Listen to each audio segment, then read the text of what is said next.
Hello everyone and I welcome you all to my channel Career Glow and Career Glow is happy to help you in your CTET paper 1। जैसे कि आप लोग already जानते हो हम 5th class का EVS का summary कर रहे थे, जिसमें आज का जो टॉपिक है वो है व्हाट इफ इट फिनिशेस का पार्ट 2। क्योंकि हम लोग पार्ट 1 ऑलरेडी कवर कर चुके थे, जिसमें हमने काफ़ी चीज़ें समझी थी। जैसे कि हमने मतलब अभी मैं आपको रिकैप करवाऊंगी ना, अभी सारी चीज़ें हम स्लाइड्स देखेंगे तो उन चीज़ों को एक बार हल्का सा रिपीट करके फिर हम आज का जो नया टॉपिक होगा वो पढ़ के इस चैप्टर को फिनिश करेंगे। तो ये हमने लास्ट क्लास में ये पढ़ा था व्हाट इफ़ इट फिनिशेस में कि मतलब ये जो चैप्टर की शुरुआत होती है हमने उसमें क्या पढ़ा था कि बच्चे जो हैं वो एक ट्रिप पे जा रहे होते हैं और वो 18 किलोमीटर दूर जा रहे होते हैं अहमदाबाद से और बाउली देखने जा रहे होते हैं। और रास्ते में चलते चलते उन्हें बहुत सारे व्हीकल्स मिलते हैं जिसमें से बहुत ज़्यादा स्मोक निकल रहा होता है व्हीकल्स में से, जिसकी वजह से कफ वगैरह ये सारी चीज़ें होती हैं, लंग्स प्रॉब्लम होती हैं और बहुत ज़्यादा हॉर्न बजाने से साउंड पॉल्यूशन होता है। तो ये वाले कुछ एनसीईआरटी के क्वेश्चंस भी थे। इसके अलावा अगर आप बहुत तेज़ी से व्हीकल चलाओगे तो डैमेज ऑफ प्रॉपर्टी, लाइफ, मतलब आप किसी से टकरा जाओगे या फिर आप किसी की मतलब कोई जो प्रॉपर्टी उसे नुकसान पहुंचा दोगे, बहुत पॉल्यूशन होगा, ट्रैफिक जैम्स होगा, एक्सीडेंट हो जाएगा। इसके अलावा ऑयल का इस्तेमाल हम पेट्रोल डीजल किसी भी चीज़ के लिए कर सकते हैं जो कि बहुत ज़्यादा अंदर से, अर्थ के अंदर से निकाला जाता है, deep down under the ground से निकाला जाता है, जो नेचुरली बनता है। बहुत स्लो प्रोसेस है, मतलब लाख साल मतलब लैक्स ऑफ ईयर लग जाते हैं। इसे कोई ह्यूमन बीइंग नहीं बनाता, इसे कोई मशीन्स नहीं बनाती, ये एक नेचुरल प्रोसेस है। हम इसे खुद से नहीं निकाल सकते क्योंकि ये हर जगह पे अवेलेबल नहीं होता। इसके लिए बिग मशीन्स चाहिए ताकि इसको पंप करके निकाला जा सके और इसे मतलब क्लीन भी किया जा सके वो जो मशीन्स वगैरह है, तो उसमें बहुत खर्चा आता है। एंड बहुत सारे मिनरल्स हैं जो हमें अर्थ के अंदर मिलते हैं, जैसे कि कोल मिलता है, आयरन मिलता है, कॉपर, बॉक्साइट, गोल्ड वगैरह मिलता है। एंड ऑयल के फील्ड्स कहाँ कहाँ पर हैं इंडिया में, तो असम, गुजरात, महाराष्ट्र, आंध्र प्रदेश यहाँ पर हैं। एंड ऑल्सो यहाँ पे है कि पेट्रोल एंड डीज़ल का आप अच्छे से इस्तेमाल करो क्योंकि बहुत टाइम लगता है। सीएनजी एक अच्छा सोल्यूशन है। इसके अलावा आप सीएनजी का भी इस्तेमाल कर सकते हो जो आपको कम स्मोक देता है, लेकिन वो भी बहुत ज़्यादा लिमिटेड है। हम इलेक्ट्रिसिटी का भी यूज़ कर सकते हैं, लेकिन सबसे अच्छा तब होगा जब हम सोलर एनर्जी को प्रैक्टिस में या यूज़ में लेकर आएंगे। एंड जो व्हीकल्स होते हैं वो पेट्रोल, डीजल, सीएनजी, एलपीजी में चल सकते हैं। एंड व्हीकल्स, अगर नंबर ऑफ़ व्हीकल्स अगर आपके रोड पे इंक्रीज़ हो जाते हैं तो क्या होगा, तो मतलब नॉइज़ पोल्यूशन हो सकता है, एयर पोल्यूशन, ट्रैफिक जैम्स लग सकते हैं, ये सारी चीज़ें हो सकती हैं। पेट्रोल और डीज़ल का दाम क्यों बढ़ रहा है? क्योंकि डिमांड बहुत ज़्यादा है और जो प्रोडक्शन है वो बहुत कम है। ऑयल का इस्तेमाल आप ड्राई क्लीनिंग वगैरह इन सब चीज़ों में कर सकते हो। ये आपने मतलब पिछला वीडियो आप देख लेना, उसी के बाद आप कंटिन्यू करना। एंड जो पेट्रोल, डीजल, केरोसिन है, इसका अलग अलग यूज़ है हमारी लाइफ में, राइट। तो ये सारी चीज़ें यहाँ पर लिखी हुई हैं कि डीज़ल का इस्तेमाल भी आप फैक्ट्रीज़ में जो मशीन्स होती हैं उसमें कर सकते हो, car, buses, truck, trains, generator में इसका मेनली इस्तेमाल होता है। एंड इसके अलावा ये सब हमने देख लिया था। एंड वुड कलेक्शन भी हमने देखा कि जो स्त्री होती हैं, जो विमेंस होती हैं गाँव में, उनको वुड कलेक्शन करने के लिए बहुत दूर दूर तक ट्रैवल करना होता है। और हम अब से अपना जो नया टॉपिक है वो शुरू कर रहे हैं, जो पार्ट 2 है। So what would happen if you don't get petrol और diesel for a week in your village और टाउन। मान लीजिए कि ये क्वेश्चन मतलब एमसीक्यू टाइप जैसा में आ गया कि क्या होगा, आप नंबर ऑफ़ वेज बताइए कि क्या होगा अगर पेट्रोल और डीजल एक हफ्ते के लिए आपको ना मिले। तो सभी चीज़ बंद सी हो जाएंगी क्योंकि पेट्रोल और डीजल के बिना तो ट्रांसपोर्टेशन चलता नहीं है। आज वो वाली स्थिति तो है नहीं कि हम तांगे पे बैठ के चलते हैं या फिर हम बुलेट कार्ट का इस्तेमाल कर रहे हैं, मतलब रोज़मर्रा में ट्रैवल करने के लिए। We need petrol and diesel. So if petrol और diesel will not be able for a मतलब अवेलेबल फॉर अ वीक, अगर एक वीक के लिए हमारे एरिया में पेट्रोल और डीजल नहीं है, then life will become difficult for everyone. सबके लिए ज़िंदगी बहुत मुश्किल हो जाएगी। Transport system would come to a standstill, मतलब सब कुछ बंद सा हो जाएगा, सब कुछ रुक जाएगा। स्मॉल और बिग फैक्ट्रीज़, क्योंकि हमने देखा कि डीजल नहीं तो फिर फैक्ट्रीज़ की मशीन्स कैसे चलेंगी, तो वो भी ऑपरेट करना बंद कर देंगी, यानी कि small and big factories will have to stop operation, मतलब वो भी बंद हो जाएंगी। There will be no electricity backup from generators in case of power failure, क्योंकि जनरेटर्स में आप डीजल डाल के चला देते हो, लेकिन अगर इलेक्ट्रिसिटी नहीं है, मान लो कि इलेक्ट्रिसिटी भी चली गई और डीजल भी नहीं है आपके पास, क्योंकि पेट्रोल और डीजल की बात हो रही है ना, तो वो भी नहीं है, तो पावर फेलियर में आप कुछ नहीं कर सकते। आपको अंधेरे में जो भी अपना काम है वो करना पड़ेगा या फिर खाली बैठना पड़ेगा, यही होगा अगर एक हफ्ते के लिए भी अगर हमें पूरा पेट्रोल और डीजल जो है वो एकदम ख़त्म सा हो जाए तो। The next is suggest some ways to save oil. अब देखो ये वाली सिचुएशन कभी भी फ्यूचर में ना आए, या हमारी जो भी भावी पीढ़ी है जिसे हम नेक्स्ट जनरेशन कहते हैं वो बेचारे ये सब ना झेलें, इसलिए सबसे ज़्यादा ज़रूरी है कि आप ऑयल को सेव करो। जैसे water is very important and very precious resource for every one, similarly oil is also very important for us, तो वो भी हमारे लिए ज़रूरी है। तो हमें क्या क्या करना चाहिए? So following steps can be taken to save oil. आप पब्लिक ट्रांसपोर्ट का यूज़ करो इंस्टेड ऑफ पर्सनल व्हीकल। मतलब आजकल क्या है ना, डाउन पेमेंट करके मतलब ये जो भी है आप कार ले आते हो घर में, और एक कार में एक इंसान बैठा हुआ है, तो उसकी वजह से बहुत ज़्यादा मतलब कंजेशन हो जाता है। पब्लिक ट्रांसपोर्ट का इस्तेमाल नहीं करते, हालांकि मेट्रोज़ और बसेस में इतनी भीड़ रहती है, इस वजह से भी लोग जो है नहीं जाते और अपना खुद का व्हीकल ले लेते हैं। और आप साइकिलिंग करो या वॉकिंग करो शॉर्ट डिस्टेंस के लिए, राइट। अपना मतलब स्कूटी ना चले जाओ, लाइक वो होते हैं ना, मतलब क्या करते हैं कि हम लोग क्या करते हैं, छोटा सा डिस्टेंस कवर करना होगा तो उसमें भी अपनी एक्टिवा लेकर के सेल्फ मार के जा रहे हैं। तो वो सब थोड़ा सा आप रोको और आप पैदल चल के ले आओ जो भी सामान लेकर आना है। इसके अलावा switch off the engine of vehicle on red light. जब भी रेड लाइट हो तो इंजन्स बंद कर दो। इवन मैंने अभी देखा था कुछ टाइम पहले कि अरविंद केजरीवाल जो हमारे चीफ मिनिस्टर हैं, तो उन्होंने मतलब कुछ बोर्ड्स लगा रखे थे कुछ ऐसे कि मतलब स्विच ऑफ कर दीजिए व्हीकल्स को जब भी आप रेड लाइट पे हो। तो बहुत सारे लोग इस चीज़ को करते भी हैं, लाइक बोर्ड देखकर लोग करते भी हैं ये सारी चीज़ें, तो वो इम्पॉर्टेंट है। सोलर एनर्जी का ज़्यादा से ज़्यादा इस्तेमाल करना बहुत ज़रूरी है, या अगर वो प्रैक्टिस में नहीं है तो उसको प्रैक्टिस में लेकर आना ज़रूरी है। और जब भी आप दाल बना रहे हो, चावल बना रहे हो, राइट, तो इसको पहले ही सोक करके रखो वाटर में बिफोर कुकिंग।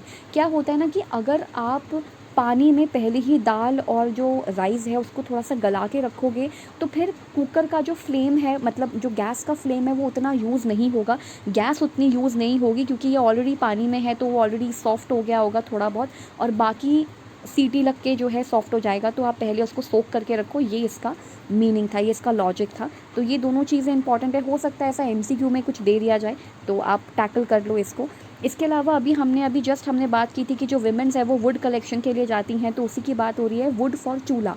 कभी कभी चूल्हा जलाने के लिए, बहुत पहले के टाइम की बात बता रही हूँ, चूल्हा जलाने के लिए, और आज भी ऐसा होता है गाँव के एरिया में कि विमेन जो है वो वुड कलेक्ट करती हैं चूल्हा जलाने के लिए।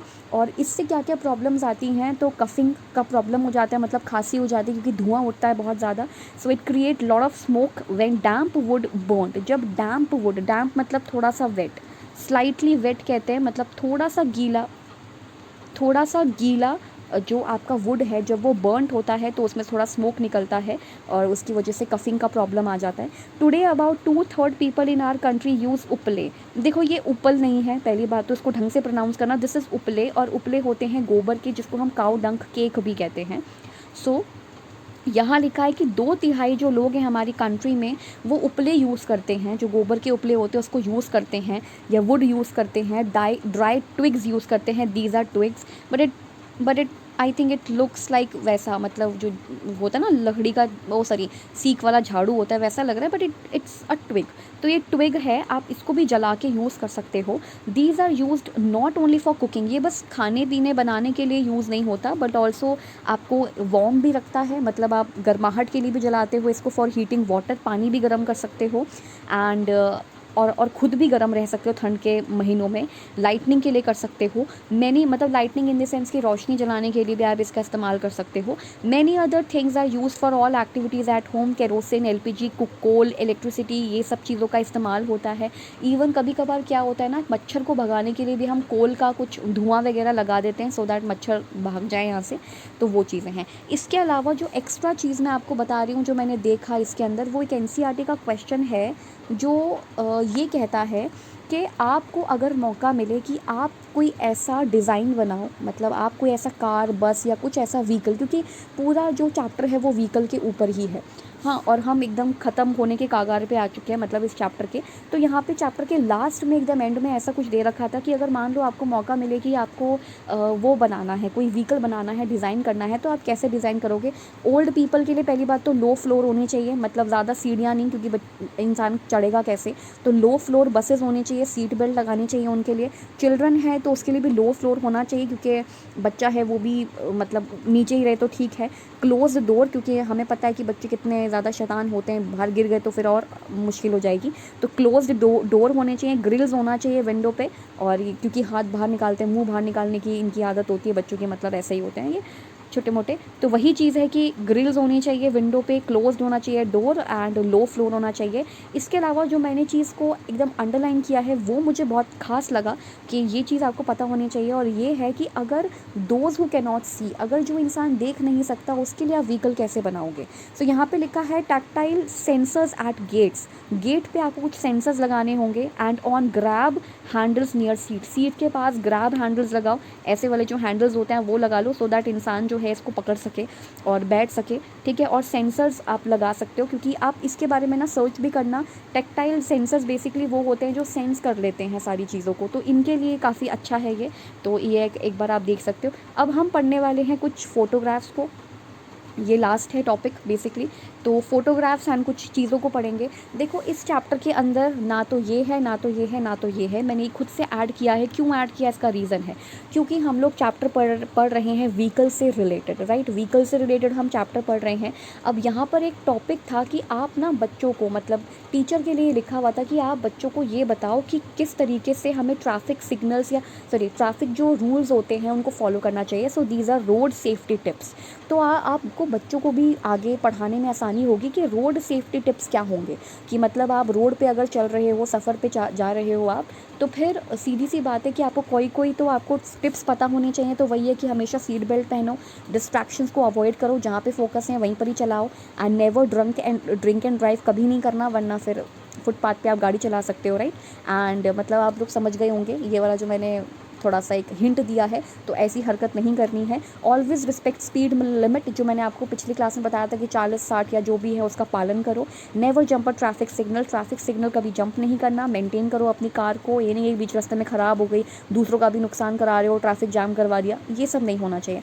तो ये है road safety rules for car, ये कार के लिए हैं। और ये सब भी चीज़ें हैं कि हेलमेट पहनो, मोबाइल फ़ोन्स का यूज़ मत करो, अपने आप को एकदम मतलब बेल्ट लगा के रखो, ओबे रखो, मतलब ओबे करो, यानी कि मानो स्पीड लिमिट जो दी हुई है उसको मानो, ट्रैफिक सिग्नल्स को फॉलो करो, स्लो डाउन हो जाओ। जैसे ही आप दिखे कि स्कूल है ना, चिल्ड्रंस का मतलब बच्चों का स्कूल है, तो आप स्लो डाउन हो जाओ। व्हीकल फिटनेस, व्हीकल को बिल्कुल सही रखना है, केयरफुल ड्राइव करनी है। अवॉइड रोड रेज, ये नहीं कि किसी के साथ आप ऑटो रिक्शा के साथ मतलब वो कर रहे हो, क्या रेस लगा रहे हो, ये सब नहीं करना है, राइट। तो ये कुछ चीज़ें हैं जो इंपॉर्टेंट है, ये भी यही लिखा है। Don't use mobile phone while driving, belt up in the back, अपने आप को बेल्ट लगा के रखो, स्लो डाउन हो जाओ, watch out for your kids, है ना। और उसके बाद ब्रेक्स पे जो भी हैं वो देखो, मिरर्स का अच्छे से इस्तेमाल करो, कीप प्रॉपर डिस्टेंस, ये नहीं कि पीछे वाले ने मतलब ऐसे ठोकना वोकना नहीं है किसी को, राइट। सो ये कुछ गोल्डन रूल्स हैं रोड सेफ्टी के, तो ये थोड़ा सा इंपॉर्टेंट है। ग्रीन वर्ल्ड ग्रुप करके आपको मिल जाएगा, नेट पे भी आपको ये सारी चीज़ें अवेलेबल होंगी। तो मैंने ये 3 फ़ोटोज़ निकाली थी, अलग अलग 3 फ़ोटोज़ हैं, मुझे लगा कि ये बता देना सही रहेगा। MCQ में अगर आ जाए तो आप लोग इसको हैंडल कर सकते हो अपने हिसाब से। बाकी आपको भी ये सब पता होना चाहिए, और आगे अगर बच्चा आपसे पूछे तो भी आप बता पाओ। द नेक्स्ट इज़ पेट्रोल, ये मतलब ये NCERT की बुक में था, ये भी NCERT की बुक में है और ये भी। तो ये दोनों चीज़ें मुझे NCERT की बुक से ही मिली हैं, मुझे लगा इंपॉर्टेंट है। तो बच्चे जब जा रहे होते हैं, मतलब ट्रिप पे जा रहे होते हैं, as you already know that, क्योंकि मैंने बताया था कि बच्चे ट्रिप पे जा रहे होते हैं, तो ये लोग ना किसी हाईवे से गुजरते हैं, और उसके बाद ऑब्वियसली बस चाहिए, बस है तो पेट्रोल वगैरह भरवाना होता है। सो वहाँ पे एक बोर्ड लगा हुआ था, एक पोस्टर लगा हुआ था जो बच्चों ने देखा, तो उसमें लिखा है petrol and diesel will not last for ever, petrol और डीजल हमेशा के लिए नहीं रहेगा। Save it for your children, अपने बच्चों के लिए बचा के रखो। Make every drop go a long way, switch off the engine when you stop the car, तो हर एक बूंद को बचाओ। इसके अलावा मतलब हर एक बूंद को यूटिलाइज़ करना है हमने, वेस्टेज बिल्कुल नहीं करनी है। तभी यहीं से वो क्वेश्चन आया था कि पेट्रोल और डीजल जो है वो क्यों लास्ट फॉर एवर नहीं रहेगा, because it takes lakhs of year, इसको बनने में, इसको प्रोड्यूस होने में बहुत साल लग जाता है, इसलिए। The next is treasure from earth which is the last topic. तो ये भी चीज़ NCERT से मिली है। अब ये क्या है देख लेते हैं। सो ट्रेजर फ्रॉम दी अर्थ, आपको अर्थ से ना खजाना मिला है, उस खजाने की रिस्पेक्ट करो, right. It is not easy to find out where oil is, ये बड़ा मुश्किल है कि ऑयल कहाँ पर है ये फाइंड आउट करना, क्योंकि वो अर्थ के बिलो है, अर्थ के नीचे है। साइंटिस्ट स्पेशल टेक्निक्स या मशीन का इस्तेमाल करते हैं इसको फाइंड आउट करने में कि कहाँ पे ऑयल मिलेगा। Then through pipe and machines और पाइप की मदद से फिर पेट्रोलियम को निकाल लिया जाता है। दिस ऑयल इज़ स्मेली, जो ऑयल निकलता है वो बड़ा स्मेली होता है, बहुत मोटा होता है, थिक होता है, डार्क होता है, और डार्क कलर का मतलब लिक्विड टाइप होता है। It contains many things mixed in it, उसमें बहुत सारी चीज़ें होती हैं, आपको उसे क्लीन करना होता है, उसमें उसको सेपरेट करना होता है, मतलब उसमें जो बेकार चीज़ें उसको हटाना होता है, इसलिए इसको रिफाइनरी भेजा जाता है। देखो, रिफाइनरी का मतलब होता है दोबारा से फाइन करना, मतलब रिफाइन का मतलब है दोबारा से उसको ठीक करना। तो ये रिफाइनरी का इस्तेमाल किया जाता है। It is from this petroleum और oil that we get kerosene, और इसी से जब ये रिफाइन हो जाता है तो वी गेट केरोसिन मिलता है, diesel, petrol, engine oil and fuel for aircrafts. And do you know that LPG जो कुकिंग गैस होती है, wax, coal tar and grease जिसे हम कहते हैं, are also obtain from this. मतलब जो वो होता नहीं कि जब दरवाज़ा चू चू करने लग रहा होता है तो हम उसमें कुछ डालते हैं लुब्रिकेंट टाइप, तो वो ग्रीस होता है, वो भी यहीं से बनता है। It is also used in making several things like plastics and paints बनाने में भी सहायता मिलती है। सो यही था आज का लेसन, और आप खुद भी देख सकते हो कि हमने कितना सारा चीज़ें कवर कर लिया है व्हाट इफ इट फिनिशेस में, ये मैं आपको ऑलरेडी बता चुकी हूँ, ये भी। और यहाँ से हमने आज शुरू किया था ना, यहाँ से आज हमने पढ़ा था कि क्या होगा अगर पेट्रोल जो है वो एक दिन के लिए ख़त्म हो जाए, तो सब कुछ एकदम बंद सा हो जाएगा, ऐसा लगेगा कुछ है ही नहीं, हम कहीं जा नहीं पाएंगे, ये सारी प्रॉब्लम्स आएंगी। फिर उसके बाद ऑयल को सेव करना हो तो क्या आप कर सकते हो अपनी तरफ से, वुड का इस्तेमाल किया जाता है चूल्हा जलाने के लिए, ये ट्विग्स है इसका भी इस्तेमाल किया जाता है चूल्हा जलाने के लिए। 2/3 लोग जो हैं वो उपले वगैरह इस्तेमाल करते हैं, और आज भी सिलेंडर जो है ना वो नहीं पहुँच पाया है गाँव के जैसे एरिया में। और LPG गैस आप पाइपलाइन तो भूल ही जाओ, राइट। प्राइवेट कॉलोनीज़ में भी नहीं आई हैं अभी तक, तो राइट वहाँ पे भी सिलेंडर का इस्तेमाल करते हैं। तो इसलिए अभी बहुत बहुत बहुत समय लगेगा इन सब चीज़ों में। और बाकी जो मैंने एक्स्ट्रा इन्फॉर्मेशन दी थी इसका ध्यान रखिएगा।